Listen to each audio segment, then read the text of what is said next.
نبی پاک علیہ السلام نے فرمایا ہر عالم کے پاس نہ بیٹھنا، اس عالم کے پاس بیٹھنا جو تمہیں 5 چیزوں سے نکال کے 5 چیزوں میں داخل کر۔ یا رسول اللہ صلی اللہ تعالیٰ علیہ وسلم کون کون سی؟ تو حضور نے فرمایا اس عالم کے پاس بیٹھنا جو تمہیں شک سے نکال کے یقین کی طرف لے آئے، دوسرا وہ تمہیں ریاکاری سے نکال کے اخلاص کے زمرے میں لے آئے،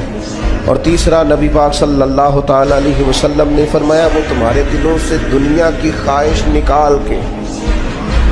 اور تمہارے دل میں تمہارے رب جو تمہیں آخرت میں چیزیں دینے والا ہے اس کی محبت تمہارے دلوں میں پیدا کر دے۔ اور چوتھے نمبر پہ نبی پاک علیہ السلام نے فرمایا اس شخص کے اس عالم کے پاس بیٹھو جو تمہیں تکبر سے نکال کے عاجزی کی طرف لے جائے،